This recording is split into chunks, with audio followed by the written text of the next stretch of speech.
Empezamos con la exposición de Margarita Ríos, directora del SAT, que nos va a exponer sobre este decreto de cancelación de condonaciones. Ella lo va a fundar y argumentar. Adelante, Margarita. Acá.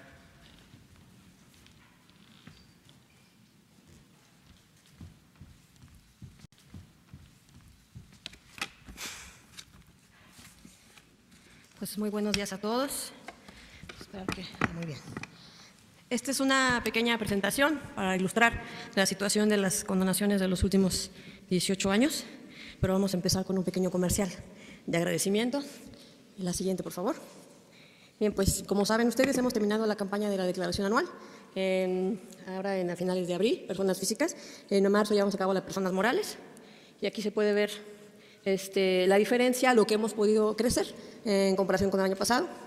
Es un 11% más en declaraciones de personas físicas.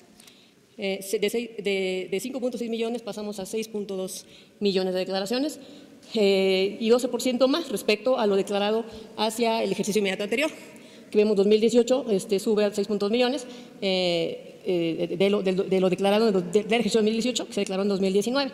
Entonces, pues es un agradecimiento a los contribuyentes cumplidos, porque esta gráfica siempre debe ir en ascenso. Esperamos que sea esta rebasada el año que entra y así subsecuentemente, ¿no? La siguiente.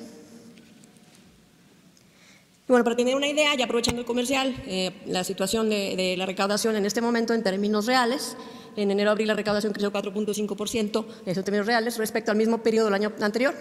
Hay un crecimiento de 95.000 millones de pesos.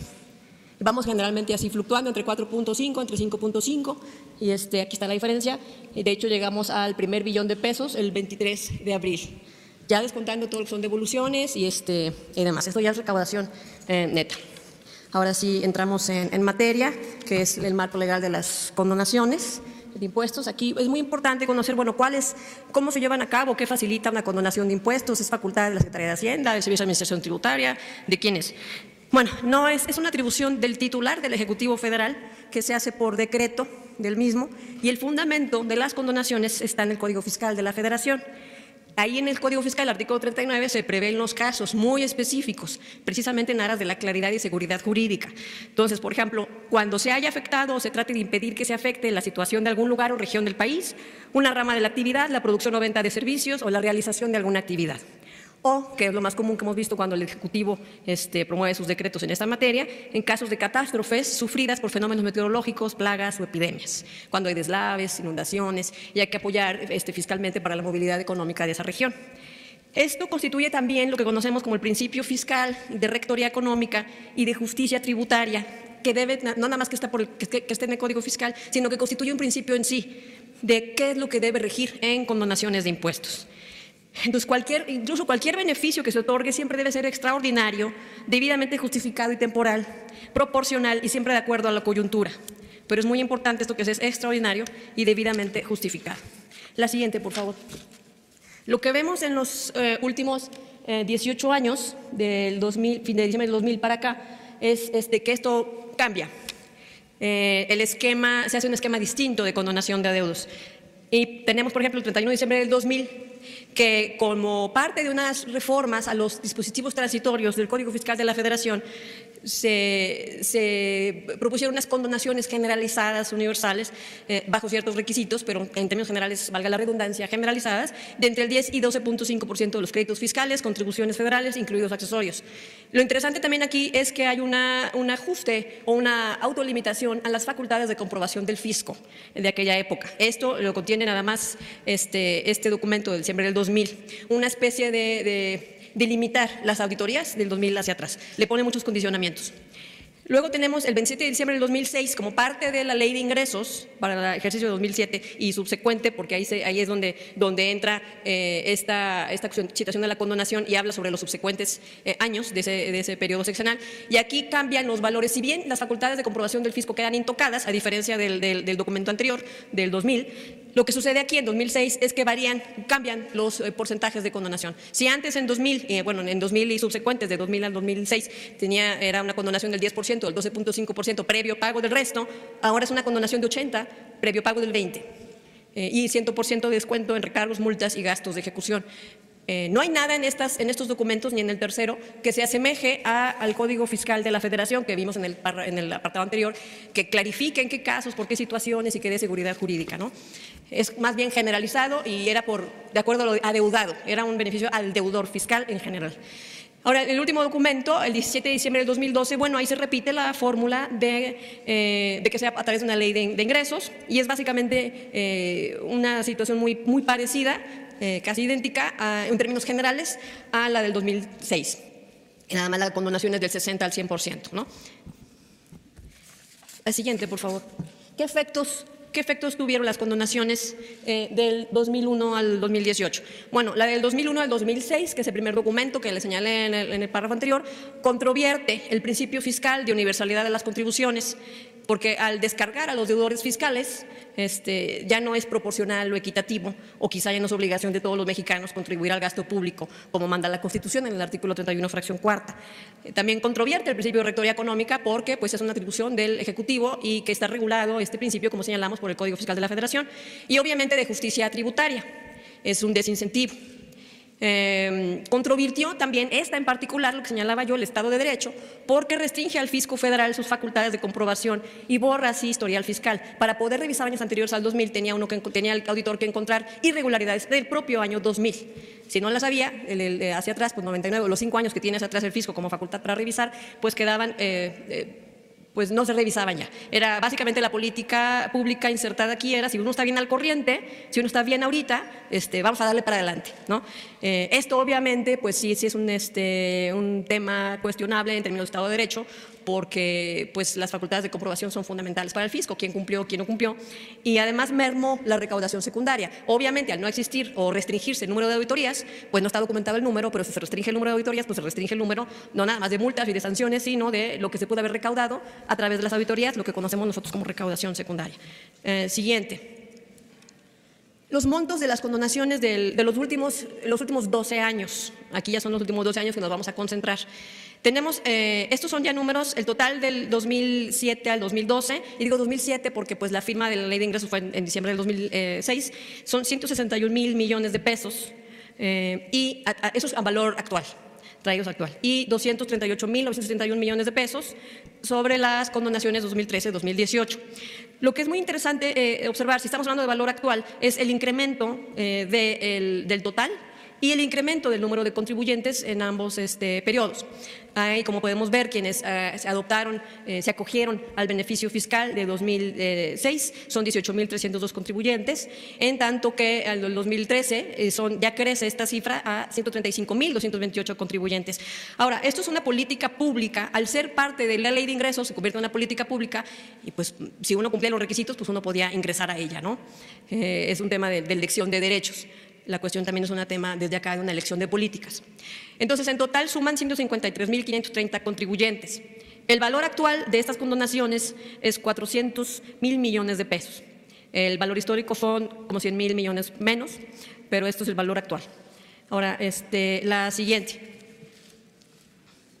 Las 120 condonaciones, tenemos aquí una gráfica que ilustra que en el periodo de los últimos 12 años el 54% del monto total de lo condonado se concentró en 108 contribuyentes del sector privado. A esos 108 contribuyentes se les condonaron 213.000 millones de pesos. Recordemos que en la tabla anterior hablamos de 400.000 millones de pesos. Esto es un poco más de la mitad de todo el monto de lo condonado. Constituyen la parte cafecita de este pastel. Ahora, de esos 108 se ampararon 45. Para que nos diera a conocer su información. Esas condonaciones de esos 45 suman 134.000 millones de pesos. O sea, si ese pastelito, si esa rebanada grande de color café la partiéramos a la mitad, tenemos los 45 amparados, constituyen un tercio de ese pastel, ¿no? Es para darnos una idea. La siguiente. Bien, aquí tenemos los 120 principales condonados en este periodo, 2007 al 2018. Tenemos que son 48 contribuyentes que fueron beneficiados en ambos periodos. Esto es del decreto de la Ley de Ingresos del 2006 y la Ley de Ingresos del 2012. Repitieron la situación. En 2013, que es con el decreto del 2012, se suman además 54 nuevos contribuyentes a este beneficio. Esto es un indicativo en términos de política pública de que es una política que va en ascenso, que cada vez está arraigando más y que mayor cantidad de contribuyentes estaban acogiendo a la misma. De estos condonaciones, de estos condonados, 58 de ellos cotizan en la Bolsa Mexicana de Valores y 10 son del índice de precios y cotizaciones. 45 de ellos, de estos, estamos hablando de los 120, no del universo que ya dijimos que entre los dos periodos suman 153,000. Bueno, de estos 120, 45 tuvieron un amparo, y está señalado aquí en azul, para proteger sus datos. Decíamos ahorita que esos 45 suman 102,000 millones de pesos. Y bueno, esto es interesante porque al ser una condonación de impuestos se trata de un crédito a favor de la nación. Y al ser un crédito a favor de la nación, pues es parte del recurso público. Y es un tema de la Constitución, que todos los gastos, todos los recursos públicos se deben manejar con varios principios: eficiencia, eficacia, y uno de ellos es transparencia. Bien, aquí no estamos colocando nombres, no lo hacemos por secreto fiscal, pero aquí podemos darnos una idea de la situación. Los primeros 12 contribuyentes, por ejemplo, pues más de la mitad promovieron un amparo, repiten casi todos ellos el beneficio del 2007 al 2012, incluso incrementan las cantidades a condonarse. Raro es el que no repite la siguiente lámina, el siguiente ejercicio. Y así nos podemos ver, esta situación ilustra, aún sin nombres, pues cuál es el tema de de las condonaciones que se hicieron siguiente en las leyes de ingreso. Siguiente. O sea, les señalo, es raro el que baja y es más raro el que no aparece en 2013. En general aparecen nuevos y se incrementan los que estaban, es lo general. La siguiente. Hasta el 108, que es lo que señalábamos ahorita, hasta aquí llega el monto, 54% del monto condonado en total.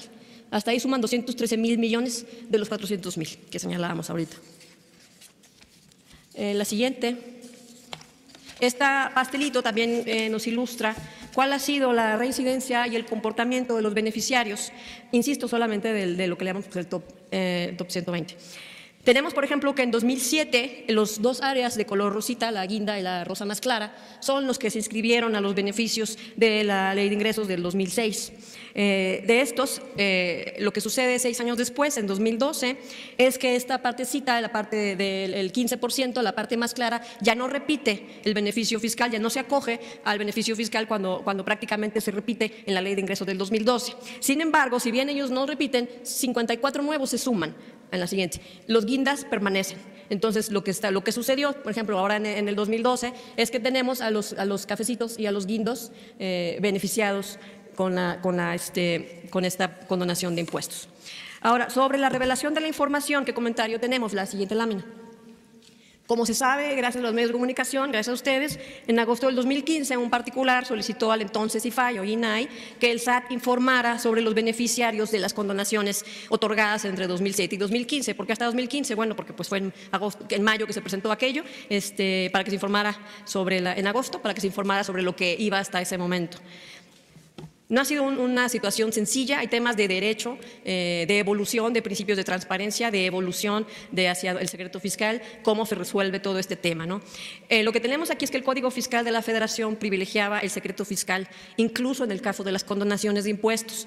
Esto cambió en diciembre del 2013, ya no hay secreto fiscal para las condonaciones de impuestos a partir del 2014, y ahí hay armonía con el principio constitucional de transparencia en los recursos públicos, porque si bien ese recurso aún no es captado por la nación, ya se habla de condonación, significa que ya es un crédito firme en favor de la nación, un recurso de la nación. Entonces aquí como que ya entró en congruencia el secreto fiscal con este principio constitucional. Entonces, pues lo que pasaba ahí, como las leyes no son retroactivas, es que pues el SAT se negaba a revelar la información y el litigio se alargó llegando hasta el amparo. ¿Qué pasó entonces en ese amparo? Bueno, se dictó una sentencia donde se ordenó al SAT revelar los datos, pero pidiendo no incluir los datos de aquellos contribuyentes que obtuvieron un amparo para que sus datos no fueran revelados. ¿Qué tenemos aquí de estadística de amparos? De los 135,000 contribuyentes, hay 260 estaban amparados hasta 2014, o sea, hasta este juicio, y 314 hay sumados ya a 2018. Desde 2015 a 2018 todavía pues, siguieron acogiéndose al beneficio porque era una cuestión escalonada, más contribuyentes y algunos se iban amparando. Era un tema, insisto, de ejercicio libre de derechos porque pues, era una propuesta, una oferta de política pública inserta en la ley de ingresos, lo que es cuestionable quizás que se haya insertado precisamente en la ley de ingresos. Ahora, en cumplimiento ya la ejecutoria dictada en el amparo, esta administración el 16 de abril del 2019 entregó ya la información relativa a los condonados por $1 millón o más al juez octavo de distrito en materia administrativa de la Ciudad de México. Esa información ya lo tienen ahí, excepto la por petición del propio juez, excepto la de los contribuyentes que se ampararon. La siguiente lámina. Entonces, el presidente de la República, el licenciado Andrés Manuel López Obrador, señaló que va a firmar hoy un decreto en donde él no promueve este tipo de políticas, precisamente para establecer un piso parejo y favorecer e incentivar a los contribuyentes cumplidos. El esfuerzo que hacen, lo hacen todos. Los contribuyentes cumplidos no por eso hacen un esfuerzo menor a los que por desgracia se ven atrapados en alguna coyuntura. Entonces siempre es de premiar a los contribuyentes cumplidos. El decreto dice ahí que se dejan sin efectos los decretos de disposiciones de carácter general emitidos por el titular del Ejecutivo, mediante los cuales se otorgaron condonaciones a deudores fiscales, obviamente con excepción de los siguientes. El siguiente párrafo se refiere a las facilidades de pago de impuestos sobre la renta de valor agregado, principalmente para artistas dedicados a las artes plásticas, lo que se llama programa pago en especie del SAT, ¿no? Ese obviamente permanece. Y también el decreto porque se otorgan beneficios fiscales en materia de vivienda publicado en el Diario Oficial de la Federación 22 de enero de 2015. Obviamente, pues el Ejecutivo Federal deja sin efecto los decretos que el propio Ejecutivo Federal haya firmado, ¿verdad? No otros ámbitos. La siguiente. El segundo, el Ejecutivo Federal se compromete a no otorgar mediante decretos presidenciales o cualquier otra disposición legal o administrativa condonaciones o eximir total o parcialmente el pago de contribuciones y sus accesorios a grandes contribuyentes y deudores fiscales. Tercero, lo previsto en el artículo anterior dejará de ser aplicable únicamente en las situaciones o casos extraordinarios siguientes. Obviamente, este decreto retoma los principios rectores de las condonaciones de impuestos que señalábamos nosotros hace unos momentos que vienen en el Código Fiscal de la Federación y que son, bueno, cuando se haya afectado, se traten de impedir que se afecte la situación de algún lugar o región del país, una rama de la actividad, la producción o venta de productos o la realización de una actividad, que es parte muy importante de la rectoría económica de la nación. Y también en caso de catástrofes sufridas por fenómenos meteorológicos, plagas o epidemias, caso en el cual se ejercerá dicha facultad en beneficio siempre de la población afectada. Y pues esto sería nuestra presentación, señor presidente.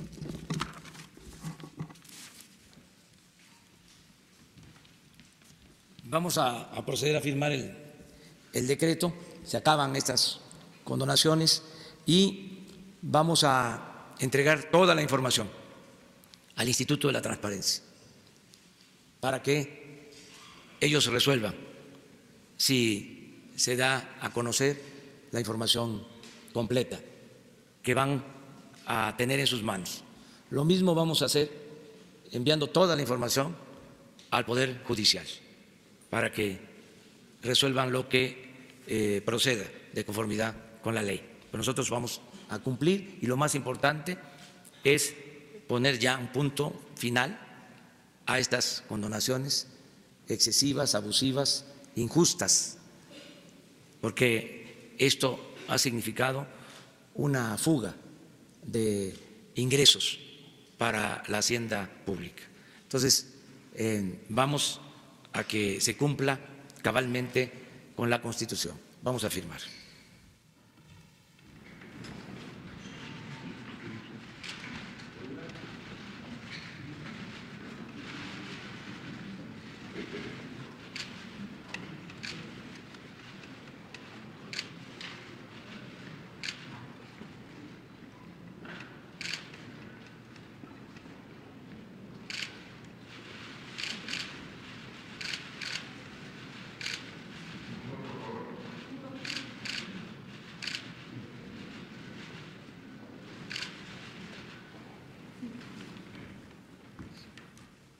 Pues terminamos con este tema. Muchas gracias a Margarita Ríos, extraordinaria directora del SAT, una mujer inteligente, muy buena abogada, poeta, una mujer con convicciones y sobre todo una mujer honesta. Muchas gracias a ustedes.